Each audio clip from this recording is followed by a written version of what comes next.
Ladies and gentlemen, welcome back to a very special episode of The Big Red Button.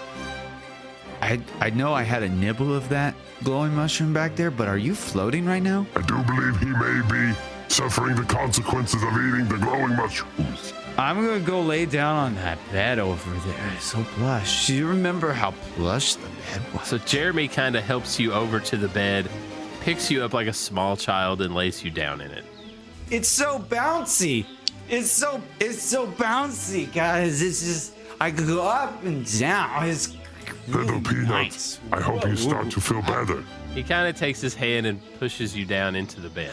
I didn't mean to do it. I ate the mushroom because I was told to eat the mushroom. I was just doing what I was told. Okay. I take some duct tape and put it over his mouth. No. And I get out of the bed and I just book it into the forest. You can't catch me! There he goes. There he goes. Terrence, can you please go and retrieve Mr. Winger for me? Oh, yes, sir. No. Right away, sir. I'm gonna take my clothes off now and you can't... No one wants to see that. Make sure he is fully clothed. And be gentle. Yes, be gentle with my peanut. I will come and help Mr. Winger. Forest. You no. can't get me. Yeah, the mushrooms are about to get a whole lot worse for Mr. Winger.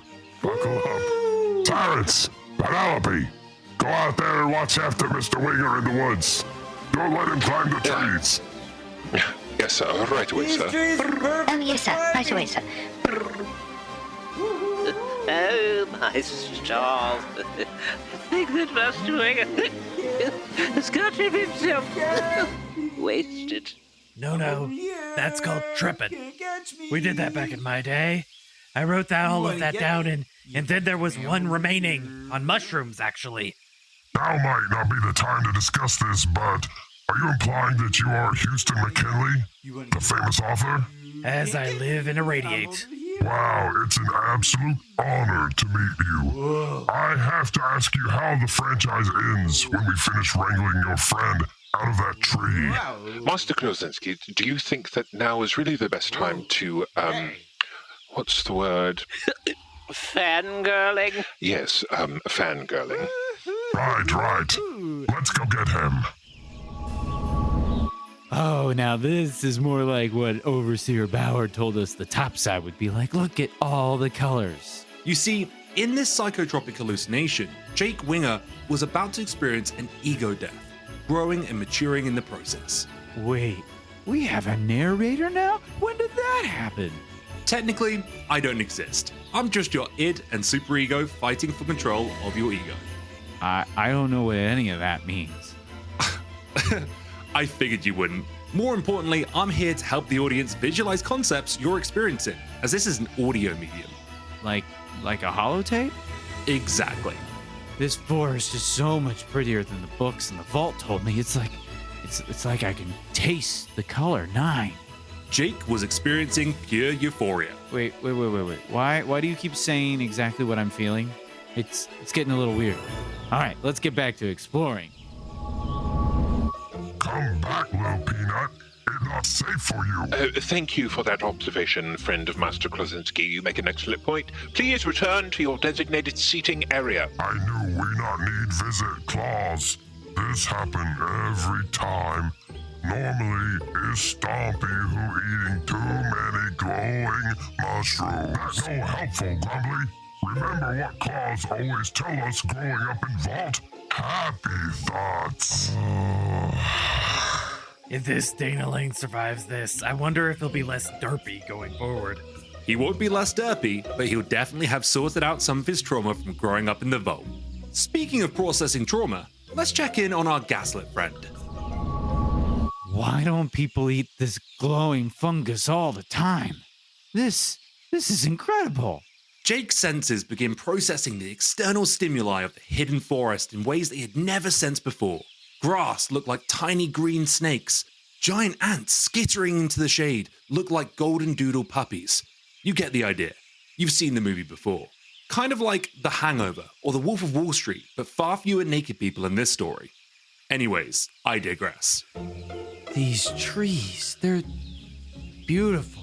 The air, it's so clean. Makes me feel like I could float. But not all the flora and fauna were well-intentioned. I mean, they are in reality. He's just running through a subterranean orchard planted by a super mutant. But not in Jake's glowing fungus world. You see, an existential threat is looming, fueled by years of experimentation in his vault at the hands of cruel masters. Now, the veil begins to tear. Is that a squirrel? I've only seen these in the books from the vault. Hi, Jake. I'm Mr. Squirrel. I'm gonna be your new best friend. You can talk?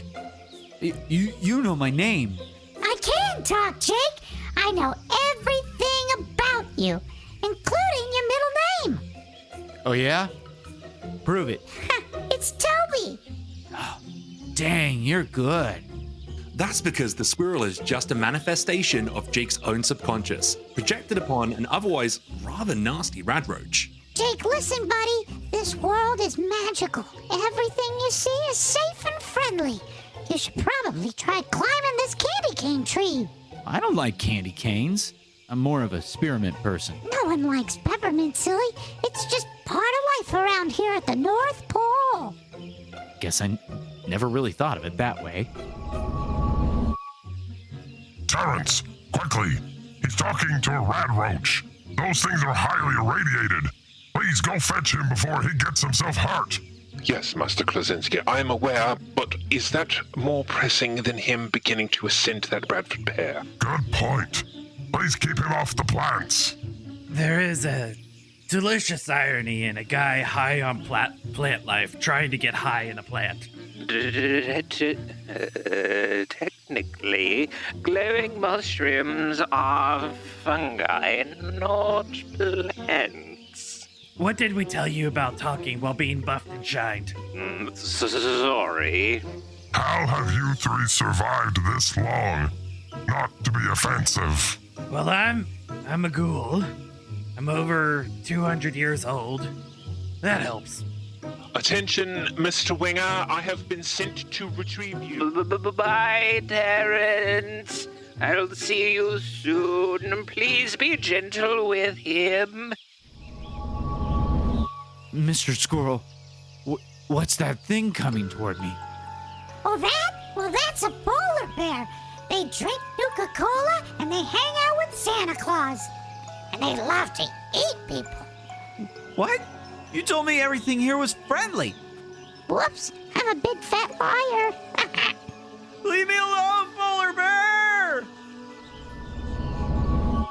Master Klozinski, my primary sensors indicate that Mr. Winger's heart rate has increased by 25 beats per minute, and by running a biometric scan of his venous activity and capillary circulation, I am concerned that Mr. Winger could suffer from a pharmacogenic myocardial infarction. Terrence, how many times do I have to tell you?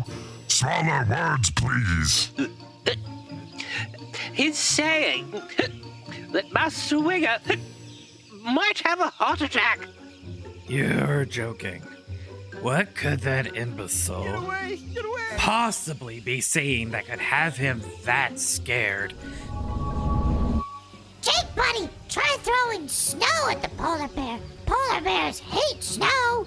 That's a good idea. Let me scoop up some of the snow real quick. Jake reaches down and scoops up a handful of mulch around the base of the tree, making snowballs in his theater of the mind. Hi-ya! Take that, polar bear! Take that! He chucks it at Terrence as hard as he can. Oh, dear, I do believe he's throwing plant mulch at me.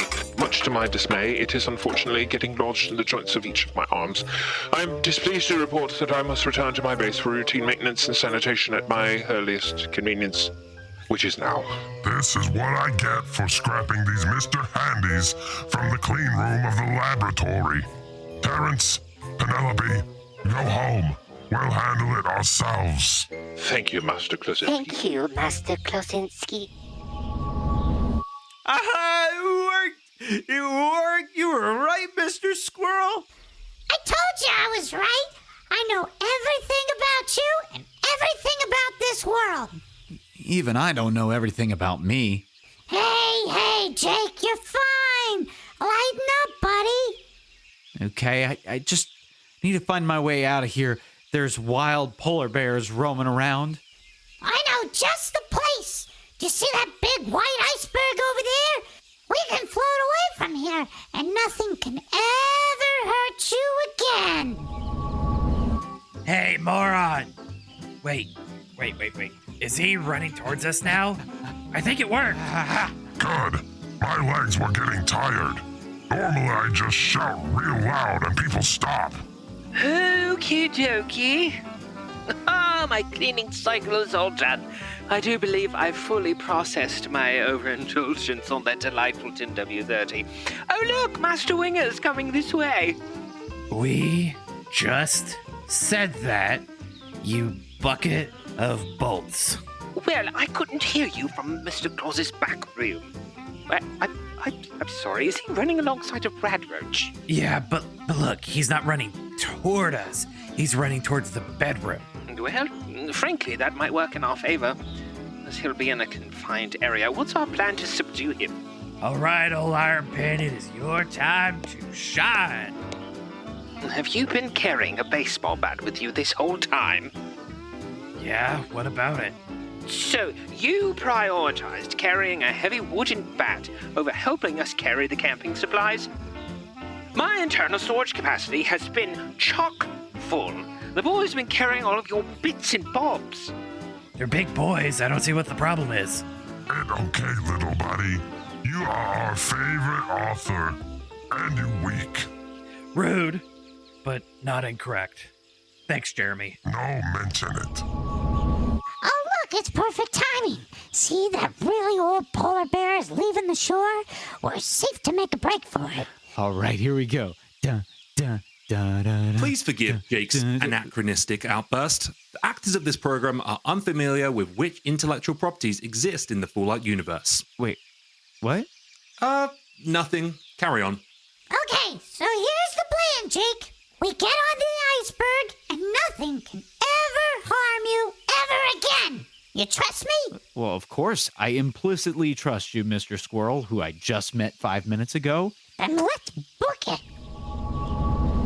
Wait, he's running straight towards my bed. Don't let him get on my bed with his shoes on. That's gross.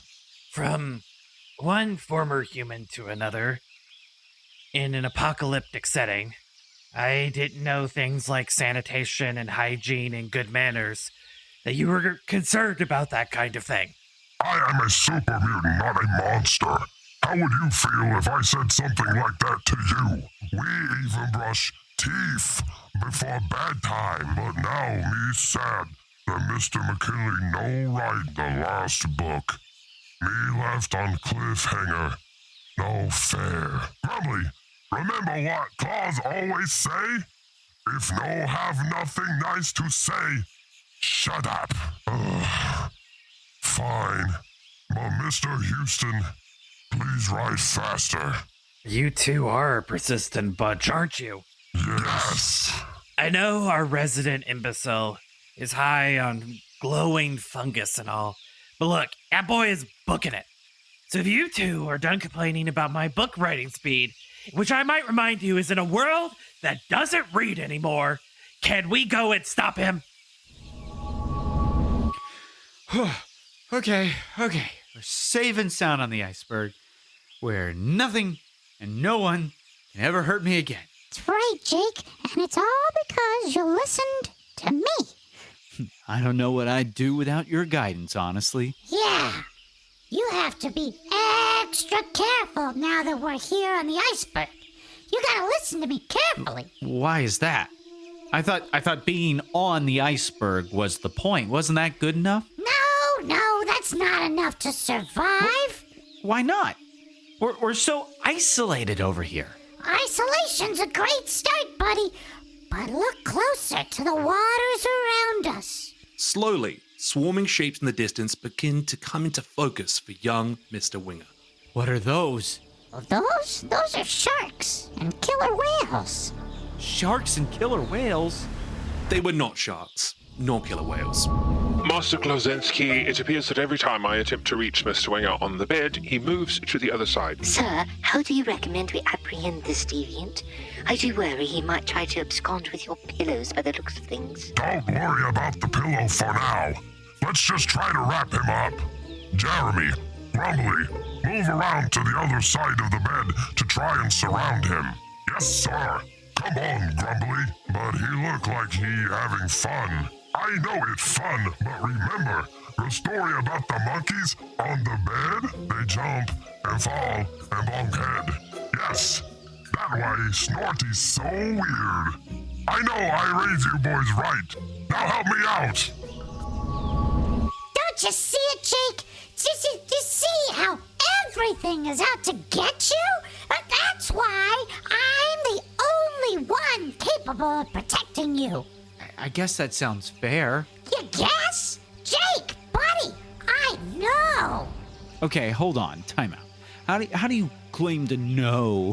Who put you in charge of the universe? Who put you in charge of my life is the bigger question. Oh, don't worry about that part. I've got your best interests at heart. Yeah, but it's so lonely over here. Why can't we just go explore the woods some more? I'm sure we could be safe. And what if we found my friends? They would love to see this too. What friends?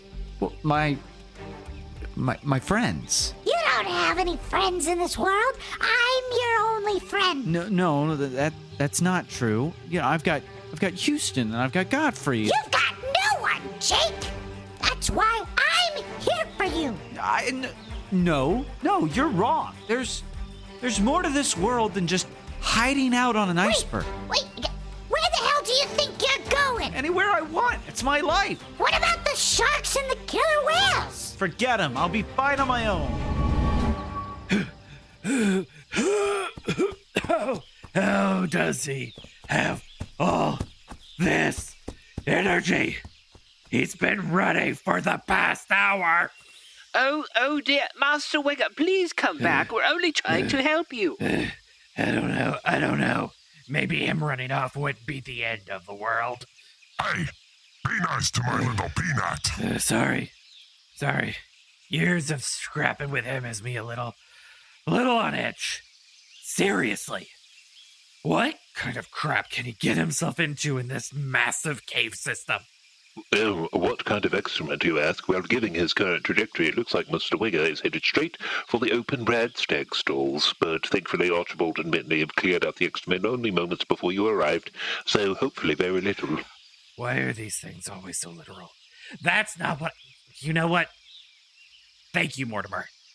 Oh, you're most welcome, Master McKinley. That's it. I'm striking out on my own. I'll go for a nice little stroll. I'll find a spot that I can just think out my next moves. Where can I go? Jake was beginning to sense a recurring theme in his life. He had been running and running and running. The life of the Vault chased him at every turn. His time in Dustridge had given him countless chores and tasks and fetch quests to keep his mind busy. But now, in the stillness of this wintry wonderland of his mind, the fears of betrayal, the lies, the gaslighting, and the experimentation of a shadowy cabal were all coming to a head. I don't understand. This feels like a nightmare. It doesn't even feel like real life. I need to clear my head for a bit. Oh no, he's going for Daisy's open pen. Higgins, Montague, please make sure all the bridles and pitchforks are at least out of the way. I don't want him getting hurt. Right away, sir. This why I always tell Stompy I no like it when he eat the glow shrooms. Grumbly, you need relax. Guys, listen. I'm speaking from intimate experience. From that time at that concert in New York, when I had my first time tripping. He's probably gonna be fine. Probably. Maybe. I remember one day I had to detain a ne'er-do-well who came into our bank trying to open up a high-yield savings account. But he had ingested copious amounts of reefer. Is that similar, Master McKinley? Nah, the wacky tobacco just made me hungry. What Jake's seeing is probably pretty weird. Weirder than past few episodes of The Big Red Button. Hey, no breaking the fourth wall. This is a scripted episode. Sorry. Yeah. Keep it Carry to on. yourself there, bud. Everybody get back in there now. No. Oh, yep, my No, bad. you can't make me. No. That looks like the perfect place for me to clear my head. A nice little ice cave over there. Jake had spotted the open radstag pens across the open field.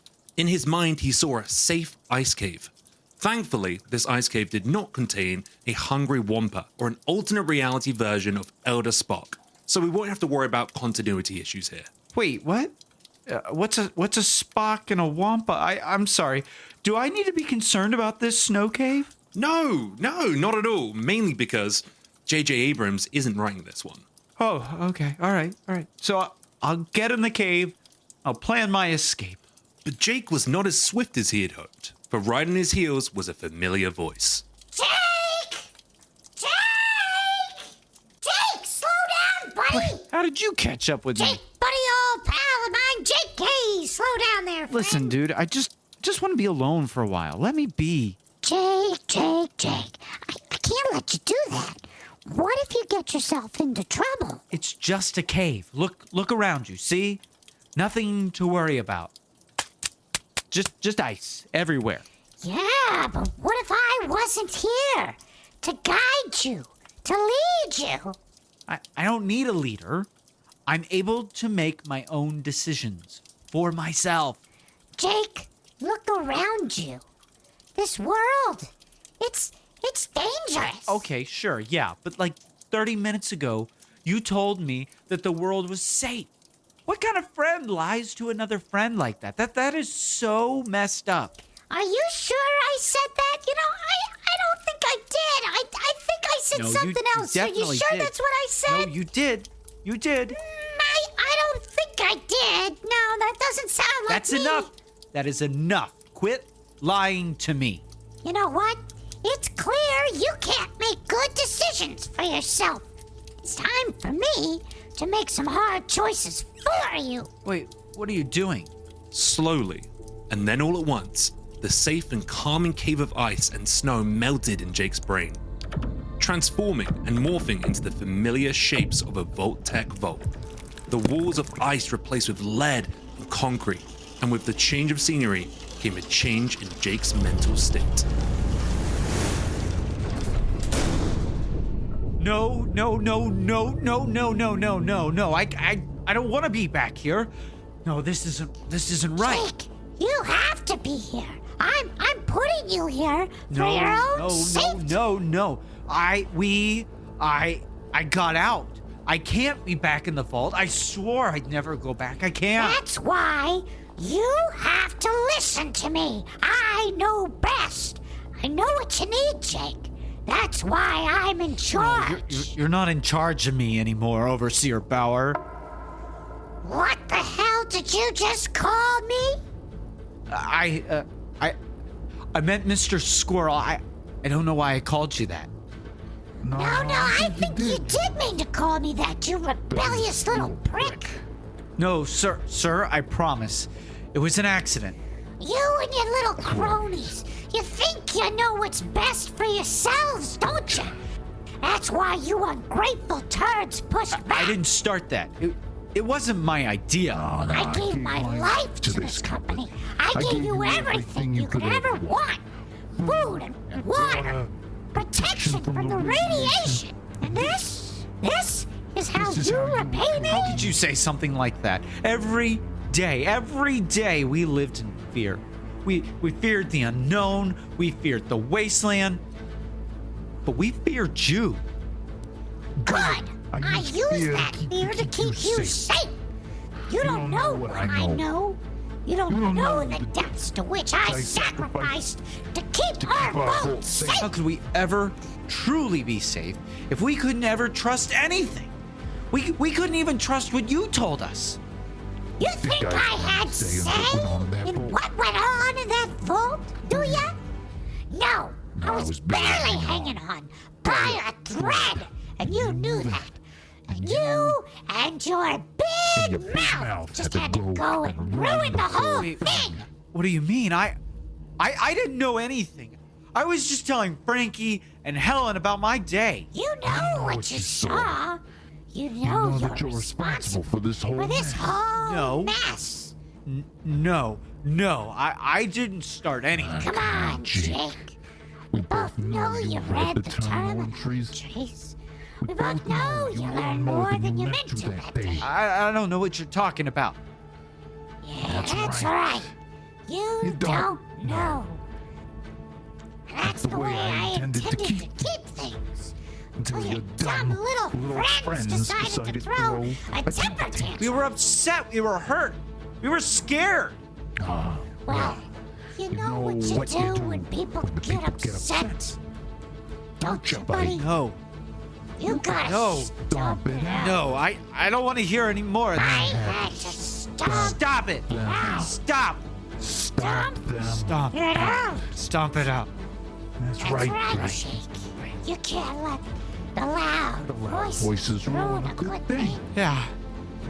Yeah. Why I had to stomp it out. You're right. I have to stomp it out. Wait, no! What are you doing? I don't mean that! Take that, Bauer, you sick son of a gun! Eat poop!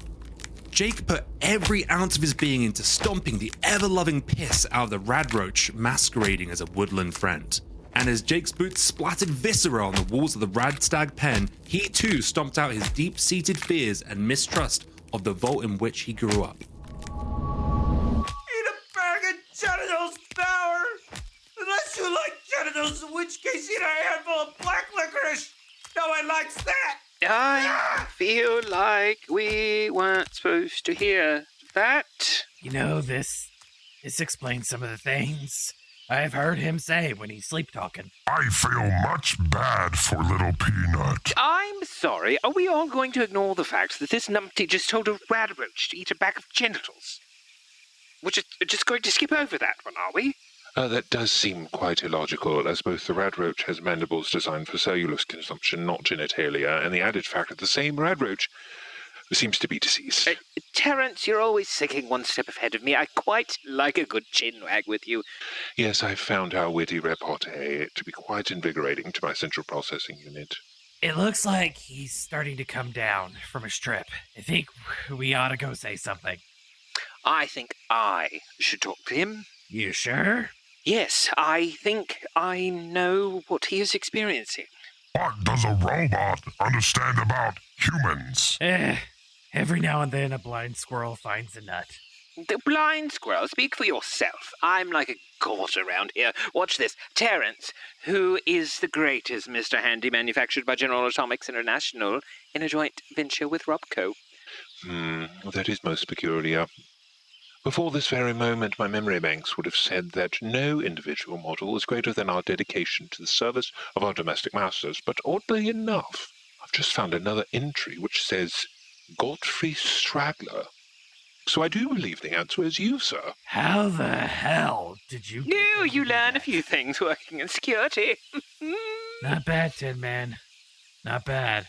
You know, it's actually pretty interesting to learn new things about you every now and again.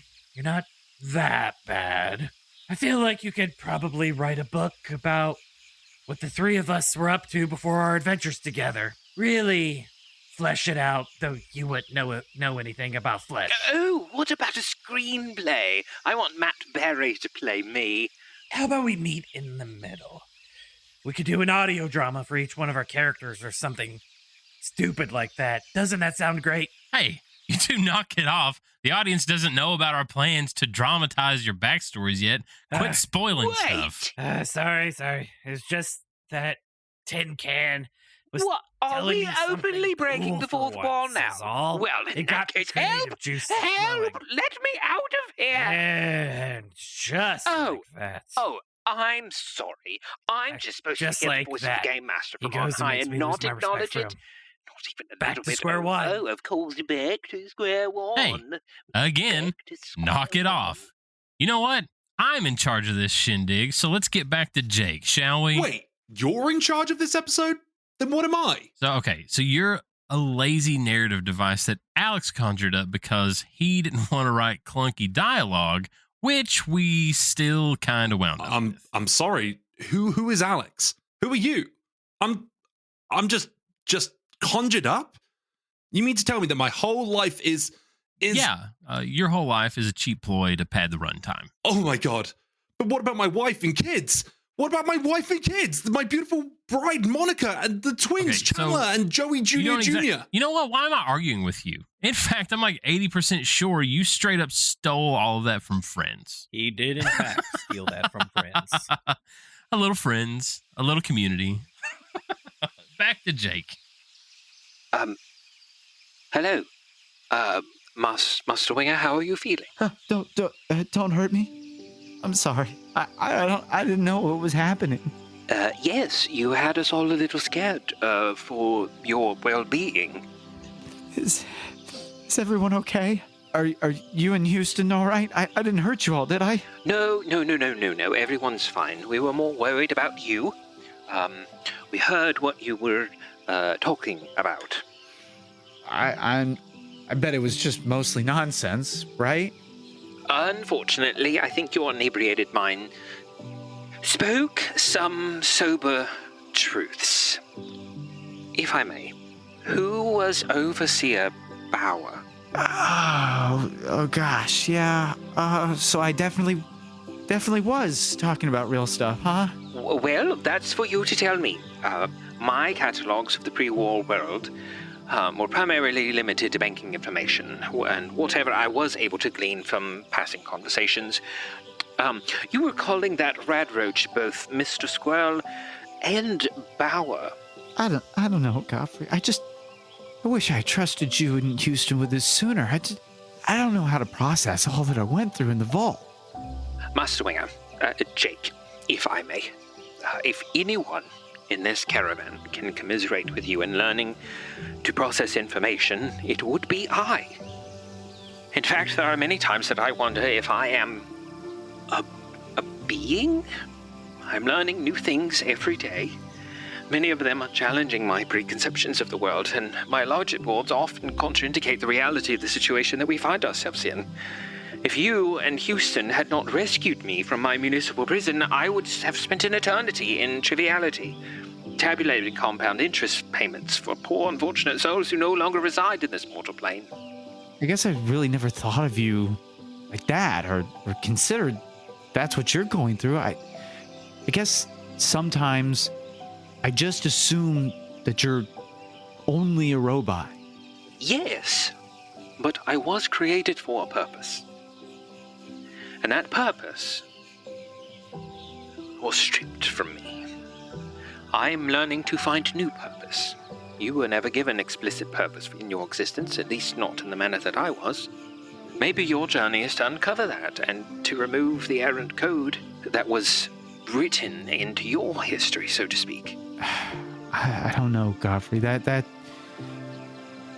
it just sounds more difficult than I think I'm ready to accept. Naturally. I mean, have you ever tried a systems integration testing or user acceptance testing for new software deployment? No, I can't say that I have. Well, in essence, that is what you're facing next. Figuring out what about you works, removing what doesn't, and accepting the rest. Huh. That's rather deep. Now, let's get you out of this rad stag pen, get you some water. I know how you organic beings get without your resources. Please. My mouth tastes like old people feet. That's what you get for putting random stuff in your mouth. Now, pip. Okay, all right, so now what? Well, the first thing you'll be doing is helping Chauncey and Leopold with the laundry, because you tracked mulch into my sheets. But after that, I think it's time I showed you boys how I can get you a fusion core for your friend. Oh, thank goodness. We're finally back on track. Wait, did you all hear that voice? Yes, and frankly, I'm tired of pretending that he doesn't exist. No one thinks I don't exist. I just exist outside of the space and time of this story in particular. I'm sorry. I mean, I know I took the glowing fungus, but are you all sure you heard something? Did you all eat the mushrooms too? Okay, enough of that. Let's get this show on the road. Jake's body had processed the effects of the glowing fungi. But more importantly, Jake's brain had a chance to process the effects of the experimentation in his home vault. Now, with a clearer mind, the road in front of him seemed more open, and a chance to return to Vault 56 and face his past seemed more imminent than ever before. And with this chapter finally under wraps, the group followed the super mutant behemoth, who is emphatically not Santa Claus, and they lived happily ever after. Happily ever after? I don't know about that, so I'm going to need a perception roll from each one of you guys.